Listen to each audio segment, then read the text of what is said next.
O homem de muitas faces, um pesadelo no sertão, desbravadores do inexplicável e amantes do arrepio. Sejam muito bem-vindos ao Rastros do Medo, o seu portal para o que há de mais sombrio e intrigante. Preparem-se, pois a história que trago hoje é daquelas que se enraizam na alma e fazem a escuridão da noite parecer ainda mais densa. Esqueçam tudo o que vocês pensam saber sobre terror, porque o que aconteceu em Gravatá do Norte é algo que desafia a própria razão. Imagine um vilarejo encravado no coração do sertão cearense, um lugar onde o sol castiga a terra e a poeira, dança ao sabor do vento quente, um lugar onde a fé e a superstição se entrelaçam como cipós antigos e onde as lendas, por mais absurdas que pareçam, guardam um grão de verdade assustadora. Gravatá do Norte era assim, um lugar de gente simples, de sorrisos cansados e olhares que carregavam a sabedoria ancestral da Caatinga. Mas por trás da aparente calmaria, algo sinistro começava a se mover nas sombras, algo que transformaria a vida de todos em um pesadelo inesquecível. O ano era 1978. A seca apertava, castigando lavouras e gado, mas os moradores de Gravatá do Norte, acostumados às intempéries, seguiam suas vidas com a resiliência que só o sertanejo possui. Entre eles estava Dona Marisa, uma parteira respeitada, cujas mãos hábeis haviam trazido à luz quase todas as crianças do vilarejo.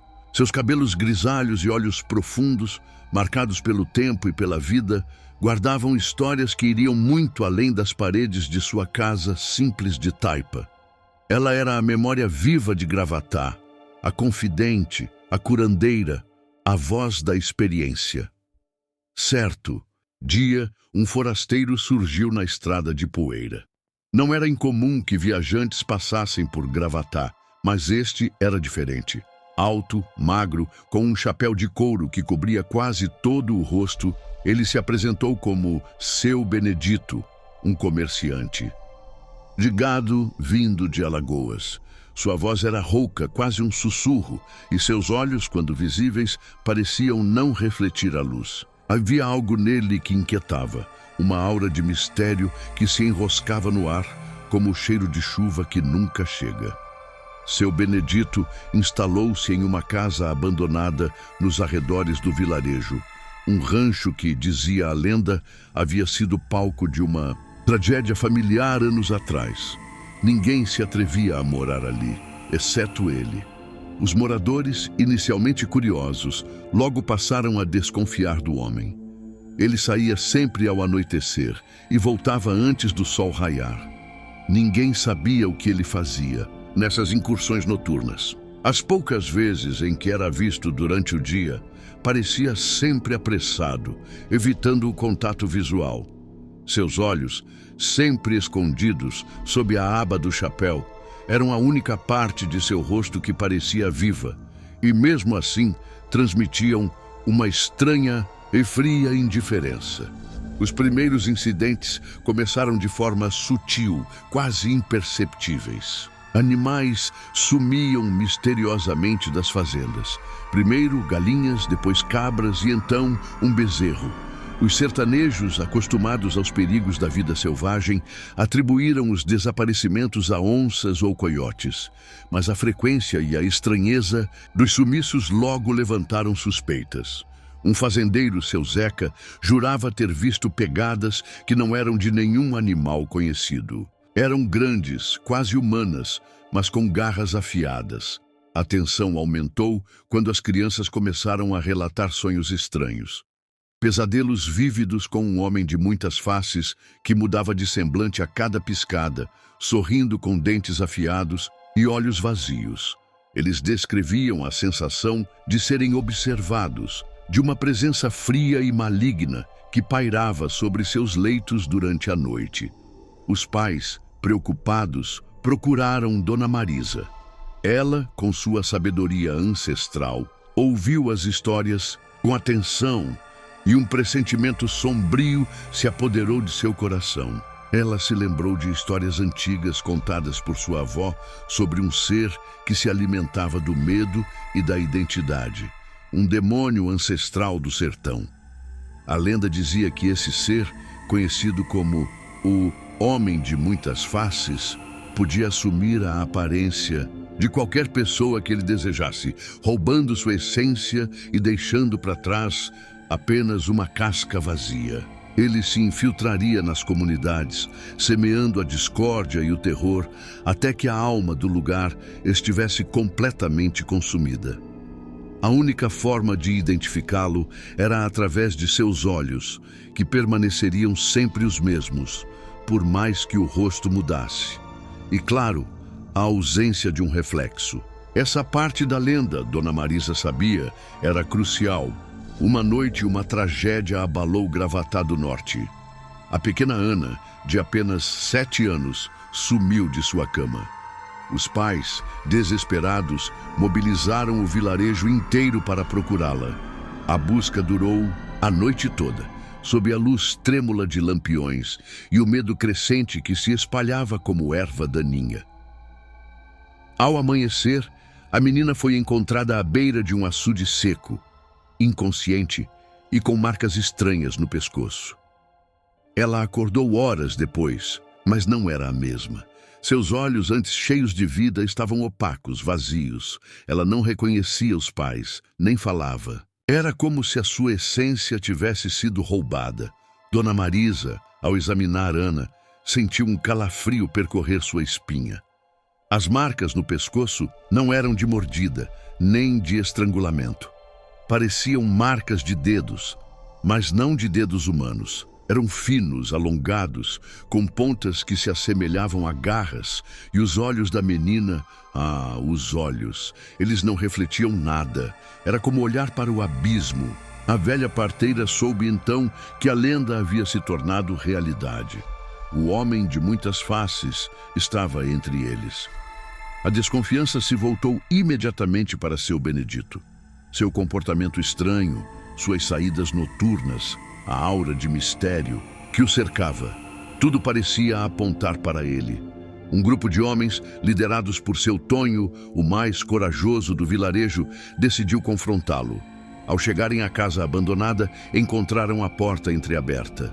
O silêncio era opressor, pesado, quase sufocante. Lá dentro, o cheiro de mofo e terra molhada se misturava a algo mais fétido, algo que lembrava carne em decomposição.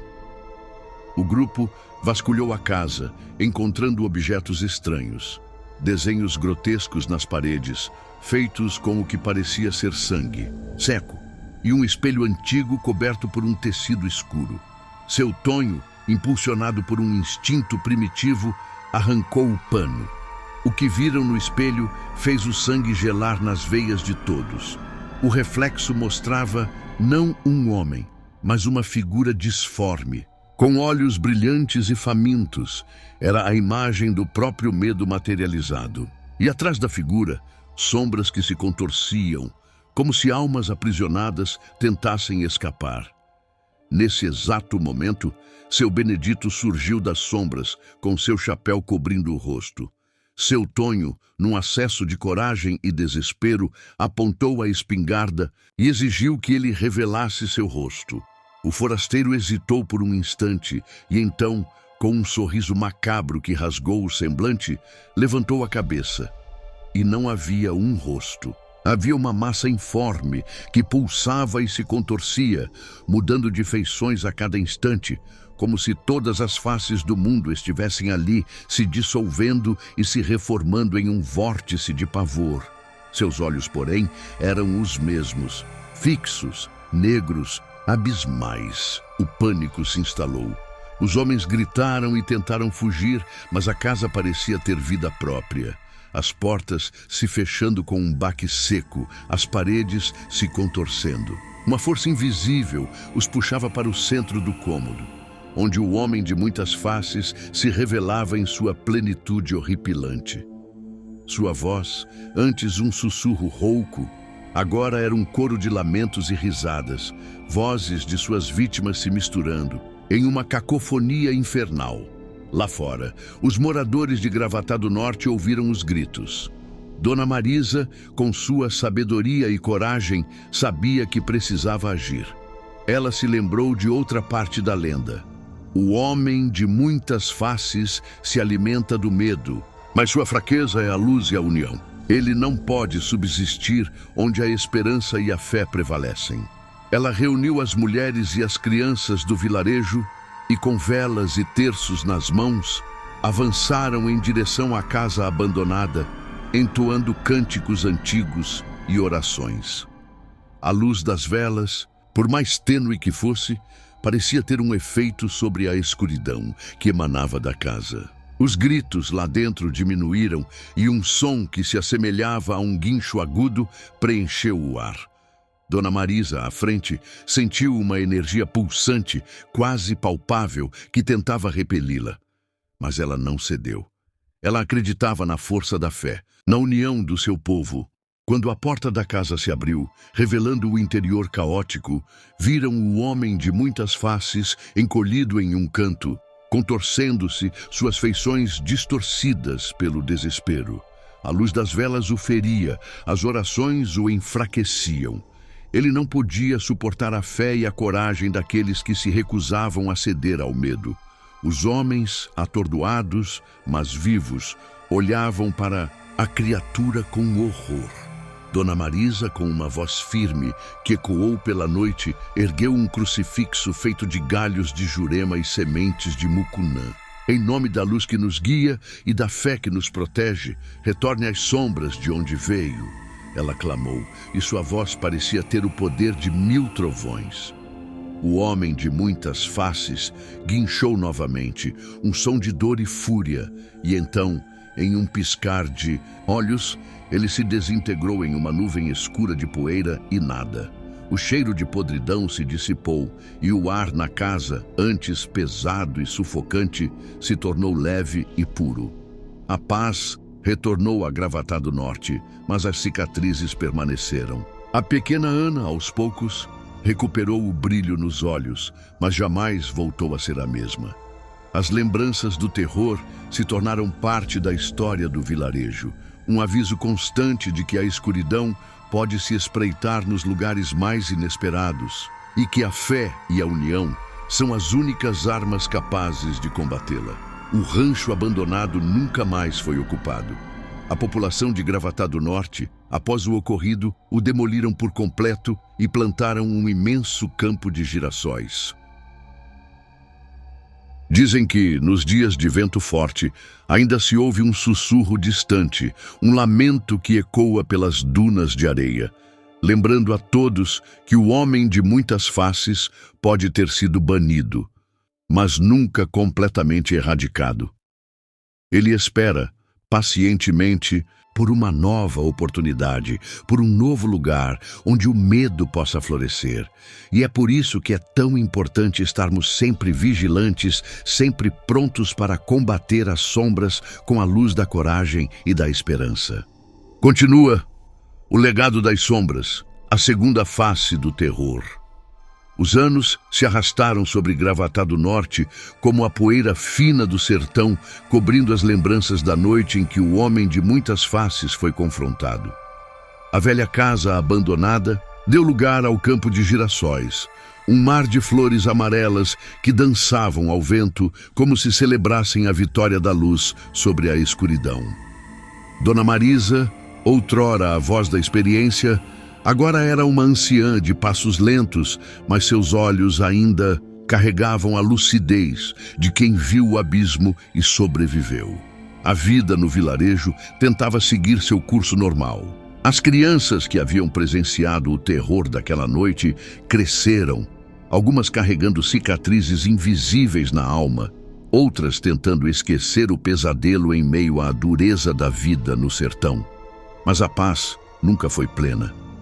Havia um sussurro constante. No ar, uma sensação de que algo adormecido poderia despertar a qualquer momento. 20 anos se passaram desde o confronto com o homem de muitas faces. Gravatá do Norte havia mudado.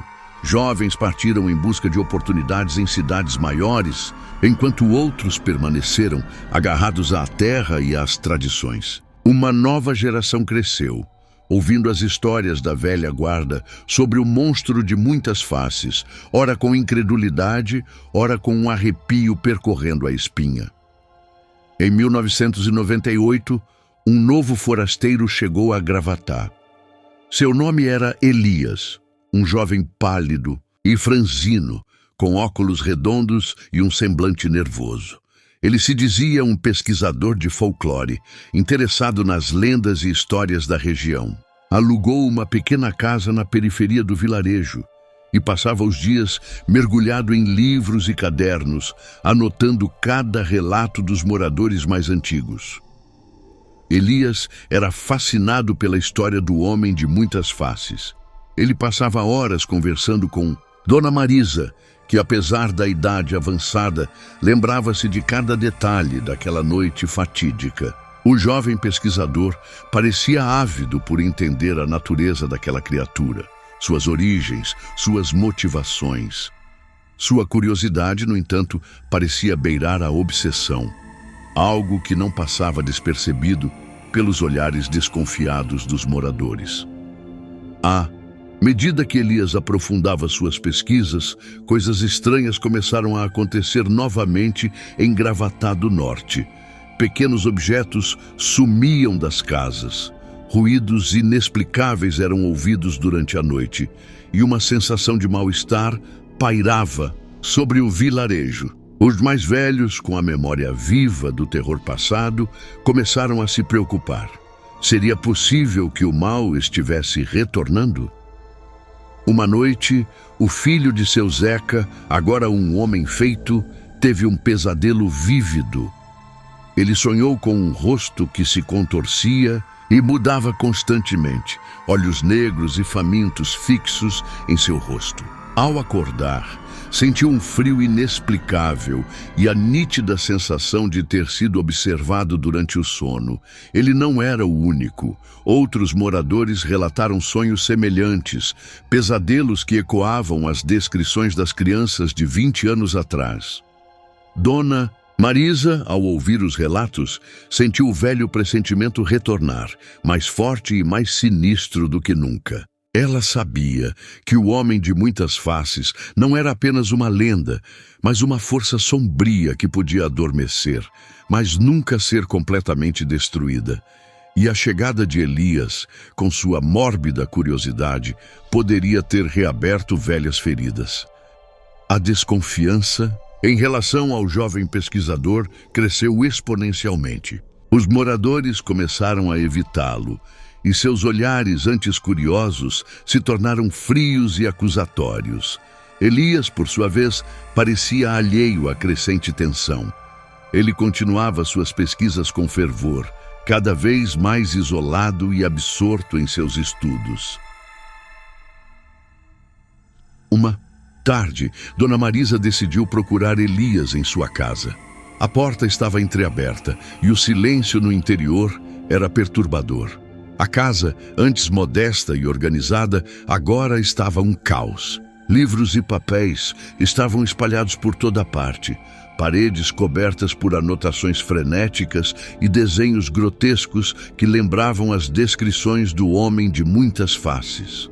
No centro do quarto havia um espelho antigo, empoeirado com um tecido preto jogado ao lado. Ao se aproximar do espelho, Dona Marisa sentiu um calafrio percorrer seu corpo. Ela se lembrou da noite em que seu Tonho arrancou o pano de um espelho semelhante na casa abandonada. Hesitante, ela estendeu a mão trêmula e removeu a poeira da superfície refletora. O que viu a fez cambalear para trás, o coração martelando no peito. O reflexo no espelho não era o de Elias.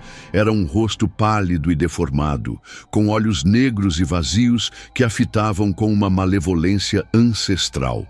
As feições se contorciam, mudando rapidamente, assumindo por um breve instante o rosto de pessoas conhecidas do vilarejo, antes de se dissolverem novamente em um horror informe. Era ele, o homem de muitas faces.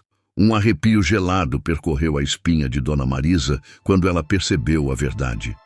Elias não era um pesquisador. Ele era uma nova manifestação da mesma entidade maligna, talvez um hospedeiro, talvez uma nova face do mesmo terror. Sua obsessão pela lenda havia sido o portal para o seu retorno. Nesse exato momento, a porta da casa se fechou com um estrondo e a figura de Elias surgiu de uma sombra no canto do quarto. Seu rosto havia mudado. Os óculos haviam sumido e seus olhos agora eram negros e profundos, idênticos aos da criatura no espelho. Um sorriso frio e predatório curvou seus lábios finos.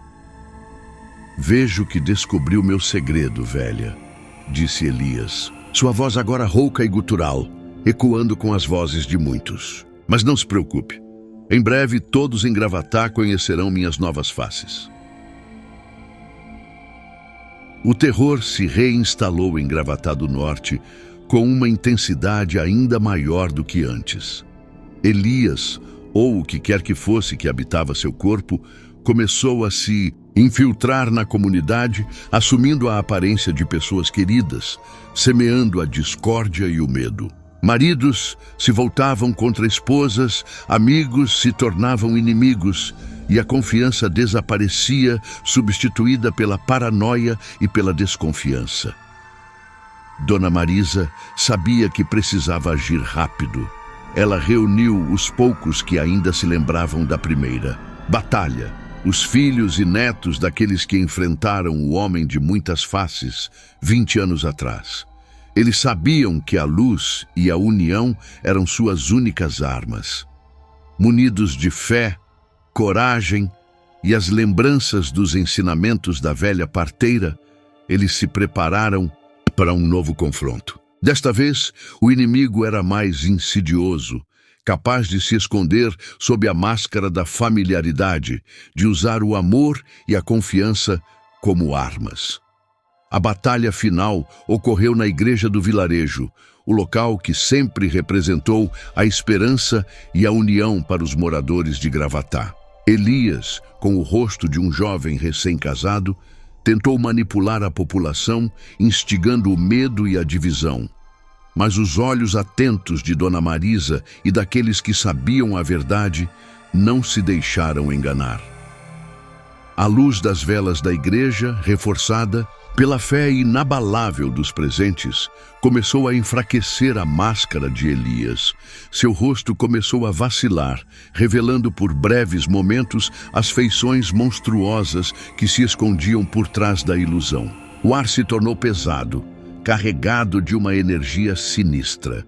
Dona Marisa, erguendo novamente o crucifixo de Jurema, liderou a oração, sua voz firme e poderosa ecoando pelo templo. Os outros se uniram a ela, suas vozes se elevando em um coro de súplicas e esperança. A luz da fé se intensificou, banindo as sombras que Elias tentava impor. O homem de muitas faces, preso na forma de Elias, urrou de fúria, sua verdadeira natureza se revelando em toda a sua hedionda glória. Mas a luz era forte demais.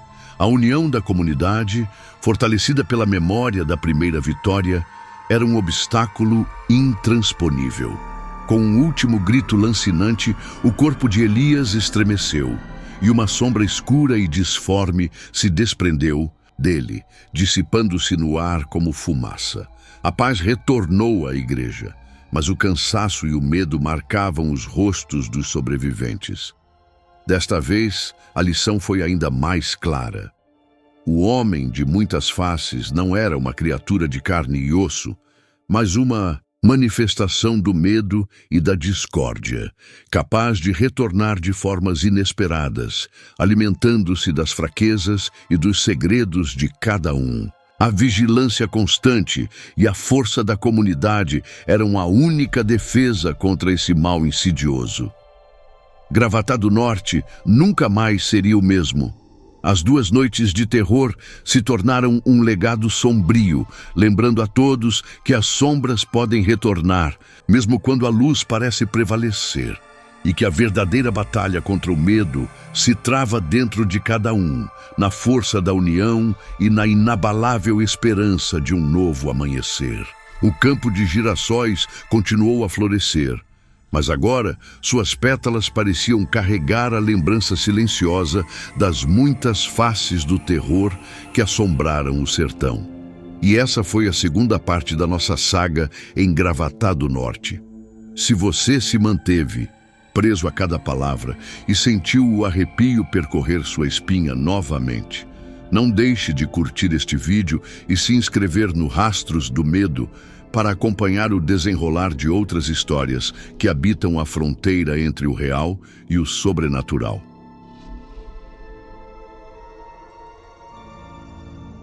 Como a noite ainda guarda muitos mistérios, convido você a explorar outro canto sombrio do nosso canal. O vídeo que está aparecendo agora na sua tela te espera com mais um relato arrepiante. Clique e deixe o medo te guiar por mais uma jornada inesquecível. Até a próxima e lembre-se, os rastros do medo nunca se apagam completamente.